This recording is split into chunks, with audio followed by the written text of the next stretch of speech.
Good afternoon. This is Dave Henry, and welcome to the Mediation Mastery Series. This is a 5-hour series designed for litigators, insurance claims personnel, in-house counsel, and anyone who participates in mediation on a regular basis. The goal is to make you the best mediation advocate you can be. And we're going to do a number of different things over this time period. I hope you join us for the entire seminar.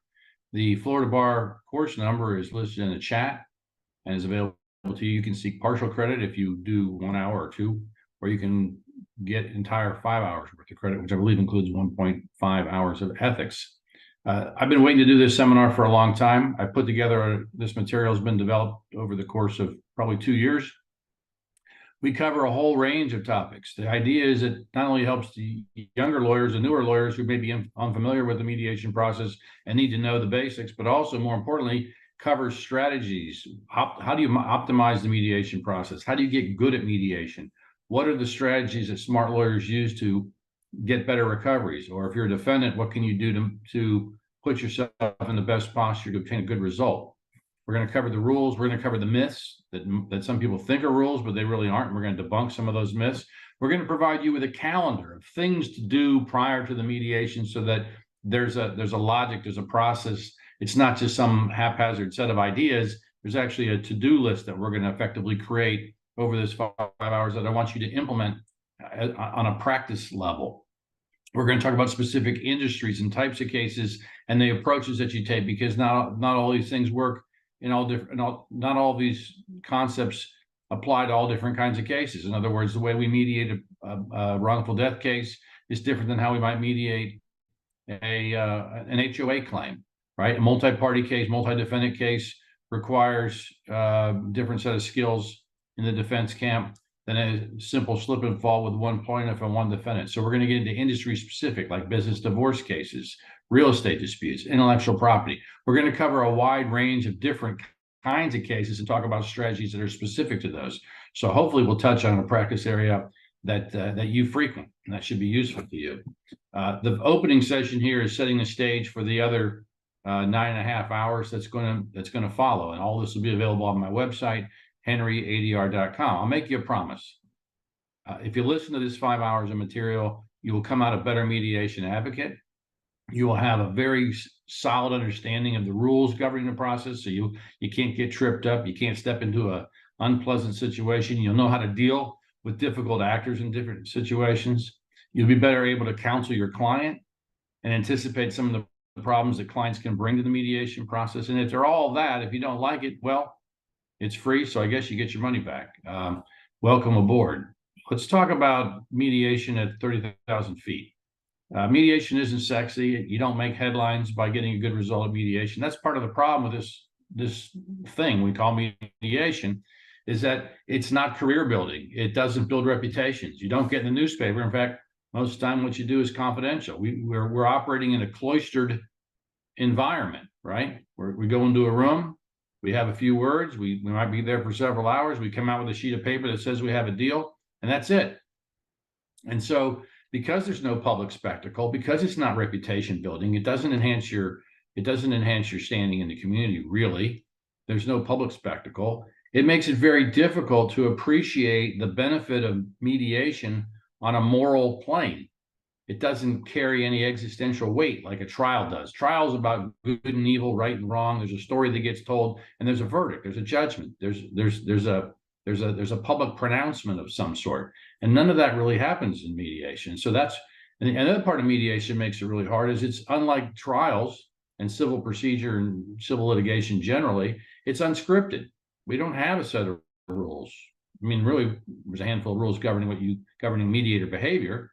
And there's a confidentiality rule, but in terms of what you do and what you say and how you prepare, there's no court looking over your shoulder. There's no court telling you what to do. There's no rules of procedure that govern, or substantive law for that matter, that govern your behavior. So if you think about a trial as sort of a big budget production, right? Like Hamilton. So it's a theatrical production. There's cast of characters and lights, sound, direction. It's highly scripted, highly organized, highly technical.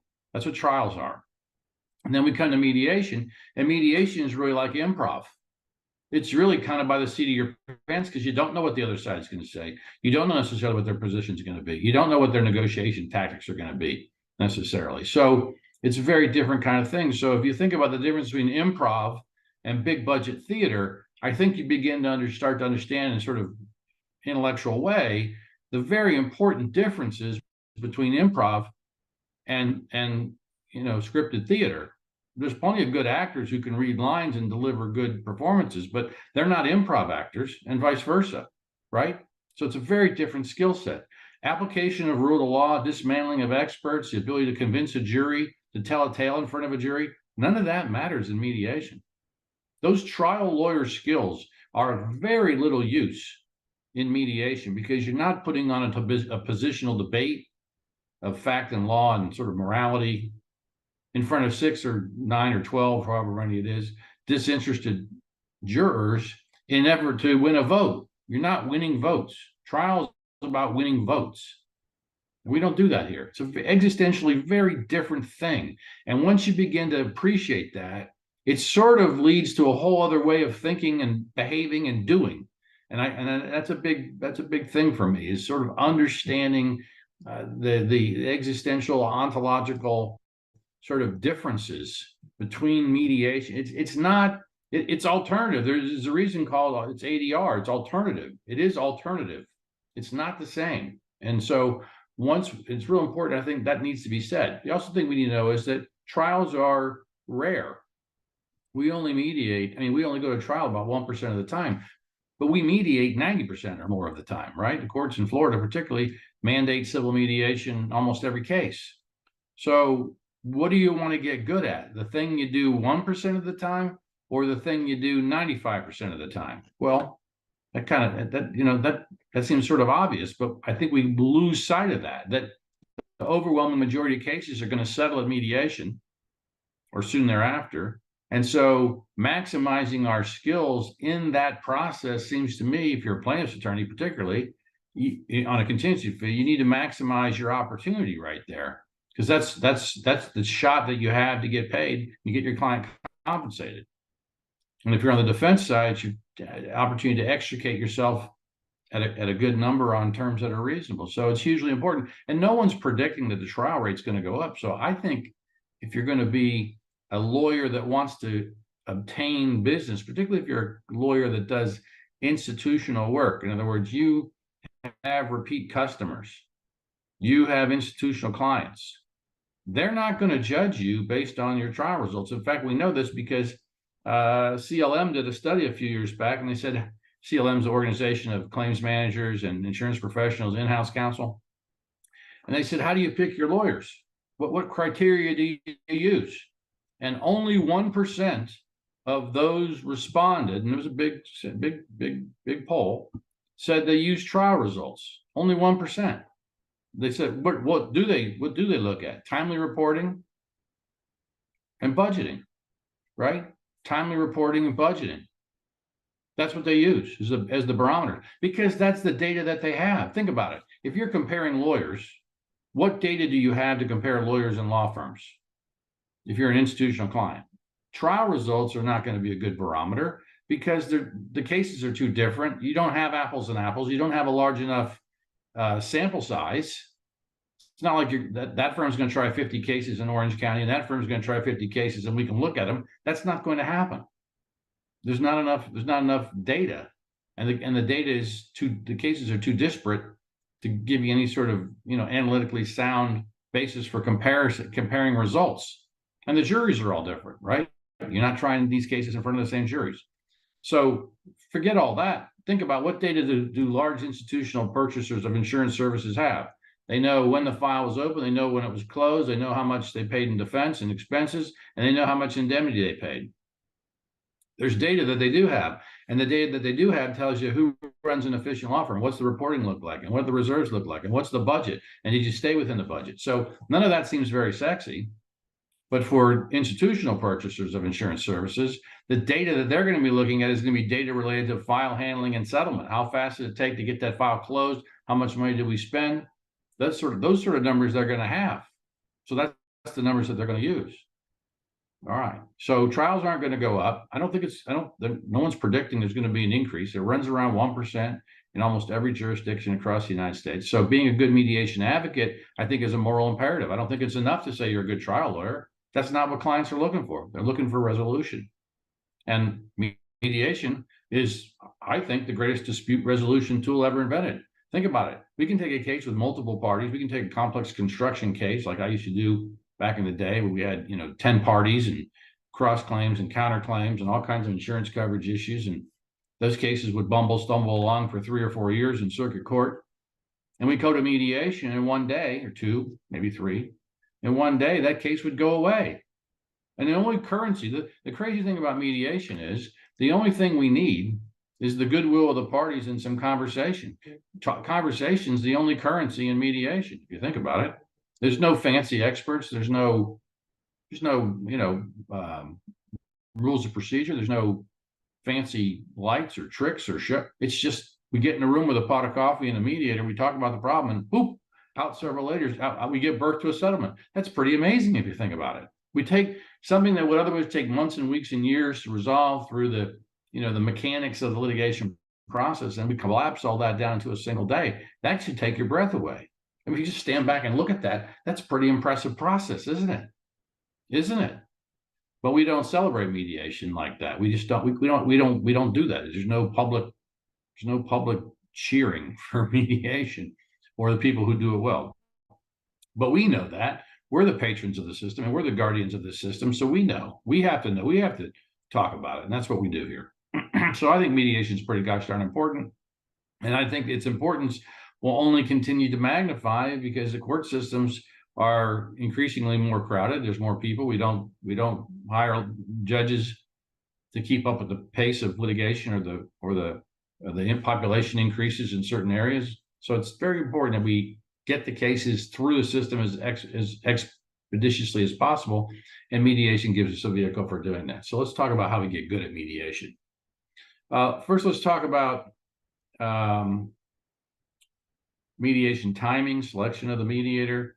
We could do an hour on selection of the mediator. My rule on this is you want the mediator that the other side wants. In other words, on a sort of basic level, sponsorship theory would say, I want the mediator to be an advocate for my number. If I want to say on the defense side, I want that mediator to be trusted in the other room. And when the mediator goes in and says, that's all Dave Henry has today, they need to believe that, they need to accept that. And that mediator needs to be able to sell that deal.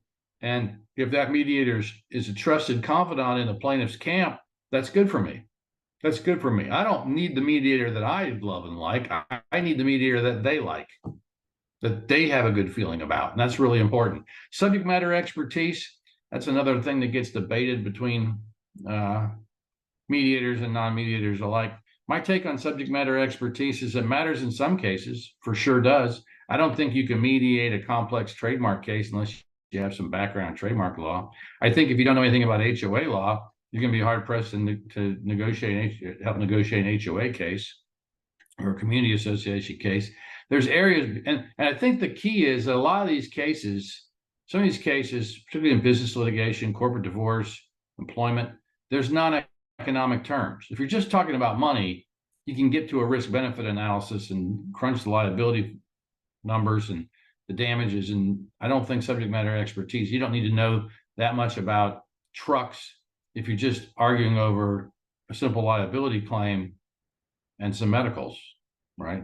But if you're getting into something that there's non-economic terms, then I think some familiarity with that law, with that industry, then I think subject matter expertise is definitely helpful. And then timing, I think, is really important. This is one of my pet peeves. The mediation deadlines are too late. The mediation deadlines in the case management orders tend to be set too late. And there's a reason for that, because when mediation became a standard feature in Florida in the 1980s and elsewhere, the courts were concerned there might be some pushback by the trial bar, which there was. There was some sort of, grousing, garden variety grousing. What is this? We don't like it. It's going to take away my trial business, all of which is sort of kind of true. That was the point of it, was to eliminate the number of trials and help reduce the docket. So there was some anticipated grousing by the bar. And so what the courts did was they said, okay, listen, we're gonna implement mediation, but there's going to be a couple rules. One, there's the rule that says you can file a motion to dispense with mediation. That's in the mediation rules. It's still there. Nobody uses it. Back in the day, early on in my career, you'd occasionally find someone who filed a motion to dispense with mediation. But now, if you file one of those motions, the court's going to look at you with a jaundiced eye, because nobody hardly files those anymore, for good reason, because almost every case needs to go to mediation. We'll get to that later, but there's not very many good reasons to dispense with mediations, but there's a lot of bad reasons for dispensing with mediation. So that rule existed, but it was there to placate the bar and those people who might be suspicious of this new thing called mediation. And then the other thing that the judges did, started in federal court, the circuit courts copied it, was they put the mediation deadline at the end of the discovery period, or even sometimes after the discovery period. So the mediation deadline might be 30 days before the pretrial conference or something like that. So the mediation deadline was always at the very end of the case management order, or the time frame. And I think that was to placate the early objectors. You don't want to make mediation, if you know you're going to get some pushback, you don't want to make mediation the centerpiece of your case management order and say you're going to go to mediation early, whether you like it or not. So it was the late mediation deadline was a psychological ploy to deflect the early objectors. And it kind of made sense because mediation was new. Okay. But there's no data or reason to that. There's no data saying that later mediations are better than early mediations. In fact, it's just the opposite. Early mediations are way better than late mediations because you don't have sunk costs, which becomes an impediment to settlement. Litigation breeds hostility because as litigation continues, the toxicity level between the parties can increase, which makes it harder to negotiate, right? So there's a lot of good reasons to put schedule mediation earlier in the life of the process, but the case management orders don't typically do that. We're seeing a little bit of movement in that arena, but it's really 30 years too late. And so the case management orders from the 1980s have a late deadline. That late deadline persists, even though the logic behind it isn't really there because nobody really objects to mediation anymore. Our understanding and appreciation for mediation is different. We've evolved as a mediation culture, right? So we don't need to placate the objectors, but the old mediation orders came from that time and they never really changed. And so I chide circuit court judges every time I see these mediation orders, these case management orders with the mediation deadline in the back of the case. And you should always set 2 mediations. In the case of any size, you want to give your client the opportunity to go to mediation on more than one occasion. Heck, why not 3? Litigation objectives change. People's capacity to participate in mediation changes. Their litigation objectives change. I know this when I was in the IP arena, sometimes you got some infringer you want to sue right away, and then you realize, well, the infringer is really not doing very well in the marketplace. I'm not really losing any business. It doesn't seem like he's going anywhere. That company's not really going anywhere. I don't really care about that product anymore. There's things that happen. There's marketplace conditions that change your appetite for litigation, or maybe it's a personal injury case and you got to move out of the jurisdiction. And so coming back to Florida for trial is very difficult. So people who might otherwise want to hang around need to settle their case. So litigation objectives change for a whole host of reasons unrelated to the merits. And a second mediation gives you and your client a better opportunity to extricate yourself from the litigation. So I always recommend at the beginning of every case, you set 2 mediations, not 1. Why do lawyers don't like early mediation? Because it makes them uneasy. They don't know everything yet. They think they need to know everything. You don't need to know everything to mediate a case. You need to know a lot to try a case, but you don't need to know a lot to mediate a case. You know, you can read the headlines of the newspaper to mediate the case. You just need the headlines. You don't need all the minutia. You don't need a ton of expert depositions. You know, you can mediate some cases without any depositions at all, because you can use the mediation rules to exchange information and informal draft reports, for example. You can use the mediation privilege to exchange communication and information without the need for formal discovery. So understand that mediation deadlines are too late. Earlier mediation inures to everyone's benefit, because invariably, here's the thing, even if you impasse, you're going to learn something new. If you do the mediation correctly, you're going to learn some valuable information. I cannot tell you how many times, it happened to me just the other day, that we were in the middle of a mediation. This fellow stumbled upon an entirely new cause of action that he didn't even know about. Some other behavior the defendant was doing that was bad, that was really was probably the best part of the case and hadn't even been pled yet. So we always learn something new. Maybe we need another expert. Maybe there's another defendant we need to join. There's a new theory. There's something that we learn about the plaintiff or the defense or the case if you go to mediation that you otherwise wouldn't learn. I can give you countless examples of things that influence your ability to litigate the case, your client's willingness to litigate the case or affect settlement that you wouldn't otherwise know if you hadn't gone to mediation. So get your clients to mediation as early as you can. If the other side objects, talk them through it, explain the benefits, just like I've done with you. We're going to learn something new. We give clients a chance to settle before we put a bunch of money into the case. A lot of good things happen from early mediation. Some of the carriers are implementing early mediation deadlines. I was National Settlement Counsel for a carrier that had an early mediation initiative, and their goal was to get everything mediated within the first 3 or 4 months of the case. Even if it didn't settle, they were okay with that because they learned something. They learned something new, or they benchmarked the clients, the plaintiff's expectations. If the plaintiff thought this was $1 million case, that was never going to happen. We could send that message through the mediation process. So early mediation is a good thing. No client's going to fault you for giving them 2 or 3 opportunities to settle the case in the mediation. The cost compared to depositions and ESI discovery is pretty nominal. I mean, a mediation is relatively inexpensive day in the life of the case compared to other things that we do. Okay, so most mediations are too late. Lawyers want perfect information, but that's a fallacy. You don't need perfect information. Life isn't based on perfect information. Should I have another kid now? Should I wait? Should I buy this house or that one? Should I open an office here or there? Should I hire that employee or this one? We don't have perfect information. We get some information and we make our best judgment based on the information we have available to us. That's how litigation works too. We can't, even if we have more information, we can't really handicap the results with any degree of specificity. In other words, we don't become better at handicapping the case because we spend another $100,000 in litigation fees, because your powers of clairvoyance don't increase. You're knowing some of the case is all you really need to get. You're not going to get 100% level of confidence in your ability to predict the outcome. So why would you spend all this time in search of perfect information when it's illusory? All right. Couple problems I want to mention with case management orders in federal court that are a bit of an issue, a bit of a problem, and then I want to jump into attendance rules and some other things as we're sort of setting up the mediation process. There's going to be sort of a temporal logic to these presentations because we're here kind of at the very early stages, the beginning of the case, that setting up the mediation will work through preparing for, attending when we're actually in mediation. Then we'll talk about drafting mediation settlement agreements. We'll talk about breach and remedies for sanctions. So we'll kind of temporally go through the entire mediation process as we talk about these different topics. So we're early on now. We're in the early planning stages, so to speak.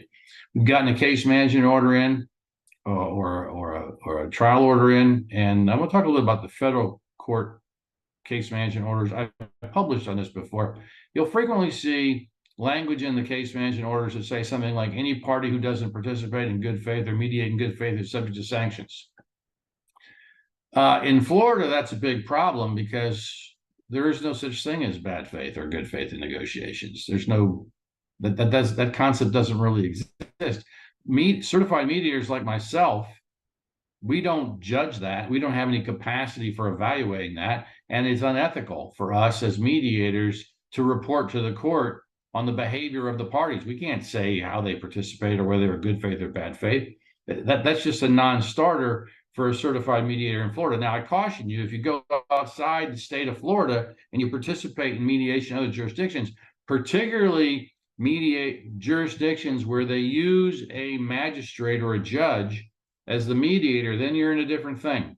Then you're in a different kind of environment, potentially different rules of engagement. And if you're not familiar with that process, beware, because the way we mediate in Florida is not necessarily the way they mediate in other places. We have a very highly evolved mediation culture. Other places have what we would consider to be kind of silly ideas, to be candid, sort of silly, backwards, kind of outdated ways of mediating, thinking about mediation, the way they approach mediation. I can get into this in more detail if we had more time, because I've mediated out of state. So I've literally been from California to Illinois to Colorado to Alabama. And so I know there are differences in the way people mediate and the rules attendant to them. But here we don't have any good faith or bad faith requirements. Your requirement is you have to show up, but if you want to listen to opening session and go home, you can go home. You can go home. You're not required to negotiate if you don't want to. If you think you don't have any liability and you're a defendant and you don't want to pay nuisance value, you say, I want to go home. You're allowed to go home. That's the rules. That's true. You can't, and the mediator's not supposed to report that. And how would you report it? How would you report statements made in mediation to the court? Because the Florida Mediation Confidentiality and Privilege Act is going to bar you from discussing mediation communications. There's a handful of exceptions to the privilege rules, the confidentiality rules, but statements tending to prove the existence or non-existence of bad faith or good faith, however you want to spin it, there's no exception for statements tending to prove bad faith, whatever that is. So just understand that language is sort of illusory. I guess it's aspirational, and maybe that's good because the client can read it and see it and go, okay, take it more seriously. I mean, that's part of it, I suppose. So some institutional clients are even moving to settlement counsel. So some larger clients and some insurance carriers, like I mentioned before, are using settlement counsel to help negotiate the cases, recognizing what I talked about was that there is a difference between being a trial lawyer and the skill set you need to settle a case and reach an agreement with your adversary. And so some clients, and particularly in larger cases, they're using settlement counsel to come in to sort of buffer their trial lawyer, so their trial lawyer maintains his or her role as sort of, the warrior advocate, and the peacemaker is a different thing, different person. And I think some clients are finding that's useful. I think that's useful because you might have built up ill will with that trial lawyer during the process, and then those trial lawyers have to come together and play nice, and that may be difficult. So in some cases, it might justify having independent settlement counsel, which is the role that I played, and I thought we did pretty well getting cases resolved. Okay. Let's go to course number 2 now, which is attendance rules for attorneys and parties in virtual appearance. Let's spend a few minutes talking about that. In Florida, we have state rule 1.720C, and you have to certify that the insurance carrier representative has authority, or the defendant, if they don't have insurance, has authority. You have to indicate who they are, who you're bringing. What happens if they don't have authority? What happens if somebody says, I don't have authority to do that? I didn't bring enough money. So the authority rule says you have to have, if there's insurance coverage, you have to have authority up to the policy limits or the plaintiff's demand, whichever is less. And so you're in the middle of mediation and the demand is $750 under $1 million policy, and the claims representative says, I don't have authority for that. Well, they were supposed to have authority up to $1 million because the pre-suit demand was north of $1 million. But they didn't bring $1 million. They brought $500,000 or whatever they brought, but they didn't bring $750. So there's no authority for that. And the plaintiff's lawyer finds out the claims representative doesn't have authority. He or she can't make a phone call. It's too late in the day. So the case impasses, and the plaintiff's lawyer wants to file sanctions against the defendant for lack of authority. Can they do that? Well, the rule says you could. I mean, there's a rule for sanctions under Rule 1.730. There's a sanctions rule. But how would you get into evidence the statements made during the mediation process? Again, Mediation Confidentiality and Privilege Act, Chapter 44.405, is going to bar any statements made during the mediation process. And statements tending to prove the existence or non-existence of authority are not one of the enumerated exceptions. So the interesting thing is we have a rule that requires you to have authority, but when we passed the rule for this, certifying your authority and bringing authority, when we adopted those rules, we didn't change the Mediation Confidentiality and Privilege Act to create any sort of enforcement mechanism or exceptions to the confidentiality rules. So we have this sort of problem where the rules require us to do one thing, but there really isn't a very good mechanism for curing the breach, right? For remedying a breach of the authority provisions. The reality is the marketplace sort of takes care of that. People know what the value of the case should And if they don't, and they're nitwits, they sort of get punished in the sense that the marketplace punishes them for not being good mediation advocates, and they get punished in the sense that they have increased litigation costs and expense, et cetera. So the marketplace has to be, it forces the marketplace to be smart and attuned to the potential liability of the case and think about it, right? Makes sense. So who's permitted to attend mediation? This is one of those things that crops up every once in a while, and I have to deal with as a mediator, and a lot of it comes from not understanding the rules. Mediation is not limited to the parties.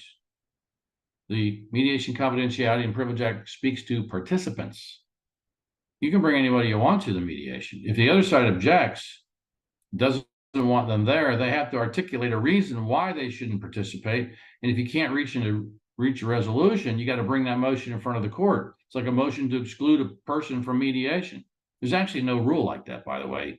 It's not really spelled out in the mediation rules. What do you do if someone's there that you don't want to be there? There's no specific rule on that. You just have to sort of wing it. You just file a motion under the general mediation procedural rules saying, I don't want this person here. And then the court's going to ask you why. And the idea that they're a non-party, that's not a good reason. If the judge knows the rules, being a non-party is not a reason for excusing them. You can bring an expert, you can bring a friend, you can bring a relative. Happens all the time. People want someone else with them to help them make decisions. So if someone says they can't be here because they're not a party, wrong. You can bring whoever you want to. If you can't reach an agreement, you got to seek relief of the court. The mediator doesn't decide who is there. The mediator doesn't bar the door. The mediator doesn't excuse people from attending. I don't have the power to excuse the defendant from attending.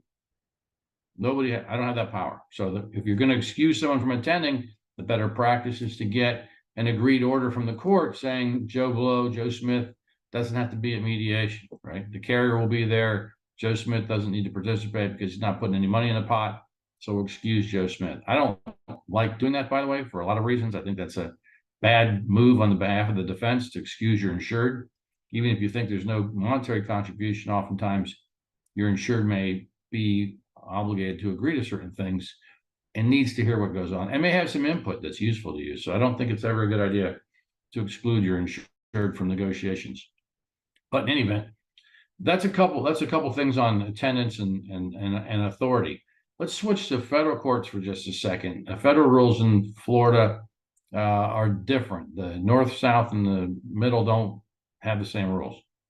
Southern District, interesting enough, has a funny rule that says mediators are prohibited from negotiating or mediating the waiver or shifting of responsibilities for the mediator's fee.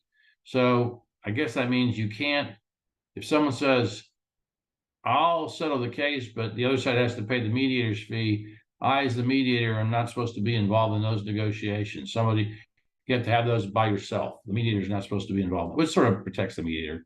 Kind of makes sense. It's interesting that they have a specific rule on that, though, because the north and the middle don't have any rule like that. In the South, the parties have to submit confidential statements to the mediators 14 days prior to the mediation.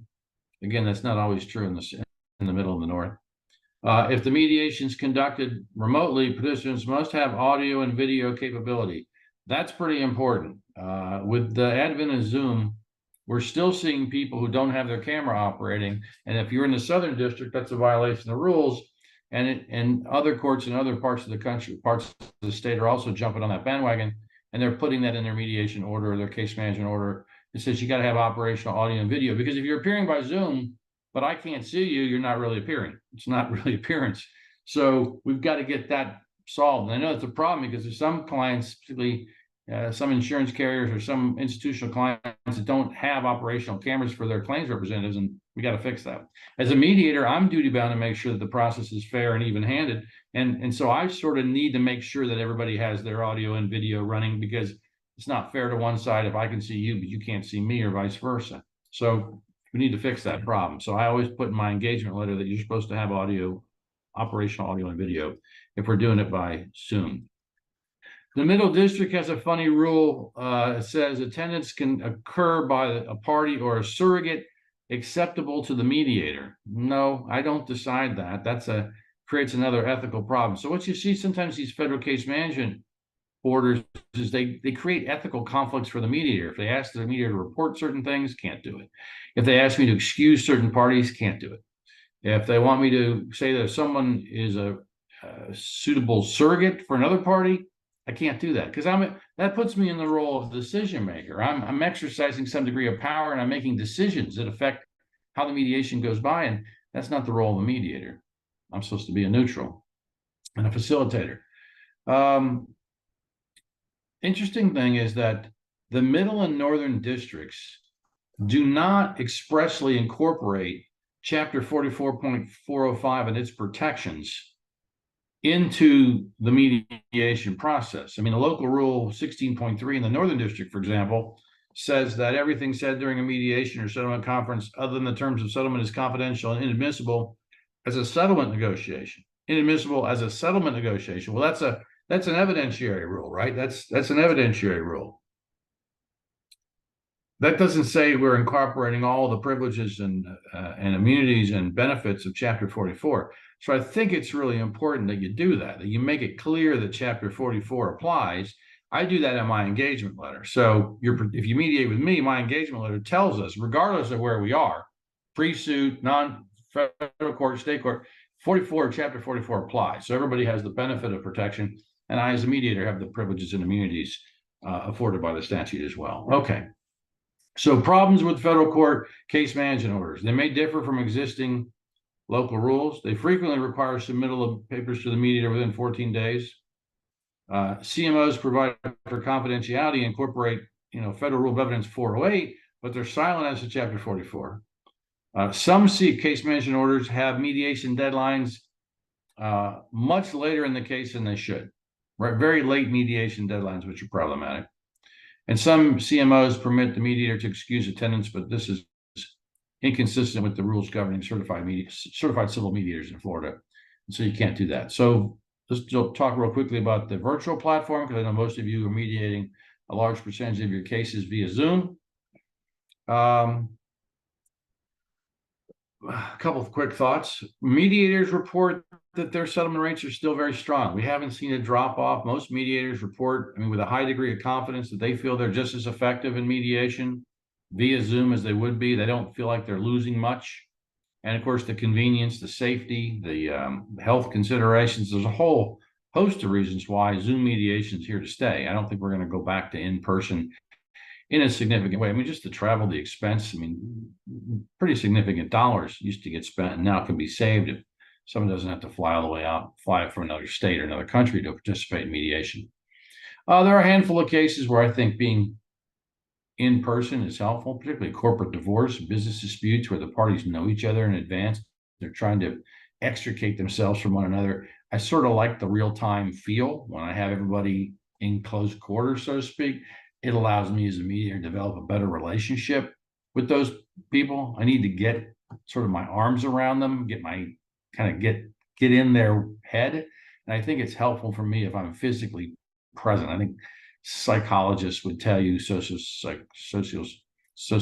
and psychologists would tell you that if you have physical proximity to someone, you gain a little bit more power and control. They're less likely to be snarky, they're less likely to be rude, they're less likely to be indifferent. They have to be sort of more engaged, and I think I have a better chance of settling a case if I got you in person, particularly in those cases where there's more complicated deal terms than just money. It's not just dollars. There's other things we have to negotiate, and we need sort of that real-time back and forth. I think that's very helpful. I have an article on Zoom mediation called The Convention of the Witch and the Princess. It's on my website, henryadr.com. If you look under blog, you'll see a number of articles that I've written over several years that I think address a variety of mediation issues. And one of them has to do with attendance virtually. I think it's important you have good lighting and camera, that you have appropriate lighting in front of the screen, not behind, that your audio sounds good. I operate this seminar and all my mediations off a Microsoft Surface 8, which I bought 3 years ago. Seems to work perfectly fine. The audio is stable. The lighting's good. The camera, I can't help the way I look. That's just, the camera adds 20 pounds, I guess. And I have it on a maximum filter. So you can imagine when the filter goes down, what this looks like. But no, I think having, it's not a big investment. I have a little light that I bought off of Amazon that I mount on a tripod behind this, and I can adjust the lumens and the quality and the tone. again, this is as good as it gets apparently. So you have to live with that. But I mean, it was 70 or 80 bucks. And so whenever I go on the road, if I have to bring my laptop and I have to do a Zoom on the road, I just put that light behind in front of me and it does a great job no matter what room that I'm in. So make sure your clients have good audio and visual. If I can't tell you how many times I mediate and the client shows up in a dirty t-shirt on their iPhone and I'm staring up their nostrils the whole time. That doesn't bode well for getting a large recovery. I think plaintiffs, particularly in the personal injury arena, I think one of the consequences of Zoom mediation is we got a lot less formal with our attire and our appearance, and we got a little sloppy. And I think that's a bad thing to do. I think you should dress up a little bit, just like you would if you were going in person, right? Used to call it your Sunday best. You should put on your Sunday. You put on something that looks pretty nice, pretty clean and neat. So you're telling the mediator on the other side, I'm taking this seriously. And if you're a plaintiff, particularly, you want to make a good impression, right? Because you get a few more dollars. We grade plaintiffs just like we grade defendants. You know, it's this A, B, C, D plaintiff, and A plaintiffs get more money. And if you show up with a dirty t-shirt sitting in your basement with a bunch of dim lighting and you don't look like you care very much about what's going on, well, if you're indifferent to the process, I'm going to be indifferent to the process. And I'm only going to work as hard as you want to work at getting this thing settled. So I think it's really important if you're an attorney to make sure if your client's not with you in your office, if they're going to be appearing remotely by Zoom some other place, you need to very carefully look at that, check it out, and do it in advance. So put it on your calendar 5 days before, a week before, you know, fire up the Zoom camera with your client and take a look at where they're going to be and what they're going to sound like. Because if you do it the day of, you're not going to have time to fix it. Maybe you have to ship them a laptop overnight and a little portable light. Whatever you got to do, put on a good show, put on a good appearance for the mediator and for the other side. Okay. And don't allow the client to appear by cell phone. Hopefully they have a laptop or a computer. A cell phone attendance is just not as good. You tend to get buffering, you tend to get audio issues. So I strongly encourage you to check that out before you go on a virtual appearance.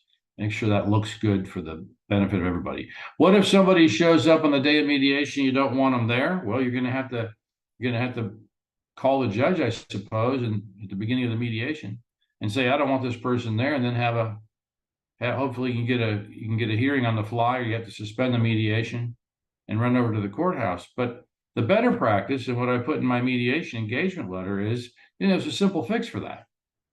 These problems should never happen. These 9 o'clock in the morning, arguments over who's in the room and who's attending. The simple fix is call the other side, or in your disclosure or your attendance disclosure. If you're in state court, you have to disclose who's attending. Put in all the attendees that you anticipate, so the other side knows. Or call the other side. If it's a pre-suit case, call the other side and say, "Here's who I'm bringing. Who you bringing?" And it's a 2-minute conversation. And if everything sounds right, sounds like that's okay. But then you've checked the box, you've solved that problem. And if somebody's bringing somebody you think is a problem for whatever reason, you can at least have a conversation about it. You can call me and try to get my input. I might be able to help you, resolve it. I'm not going to make an ultimate decision, but I can shed some light on what's possible, what's doable, and maybe give you some sense of what the judge might do if the judge was to have to consider those issues. But judges aren't going to have much appetite for that, because the general rule is you're allowed to bring anybody you want to. And you got to have a pretty compelling reason for keeping somebody out. Because remember, the whole mediation process, the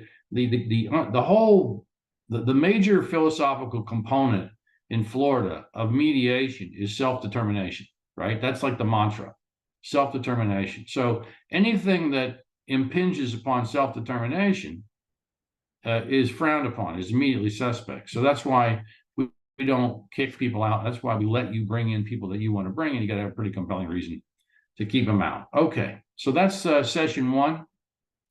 Thank you for attending. The other sessions will be available online at your leisure to review. There's 4 more 1-hour programs. The course number again is posted in the chat, and I look forward to seeing you in the next session. Take care. Thank you very much. And if you have any questions at any time, or if you're in a mediation and something goes crazy or weird, or you don't know where to go, I always say phone a friend. And if you need to reach out to me, you can reach out to me, email me, or call me. My contact information is online. and I'll be happy to help you. Sometimes you get in a jam in mediation, you just don't know what to do. You can't reach your partner, you can't reach a colleague. Sometimes mediators call me and they don't know. I'm in the middle of a mediation, Dave. Here's what's going on. What should I do? It's always good to have another pair of eyes on the problem. I did the same thing when I was younger and I ran into a jam. I would phone a friend. So please, if you have a mediation ethics issue or a problem with the other side or something like that, don't hesitate to call me. If I'm available, I'll be happy to pick up and chat with you. Take care now. Thanks very much.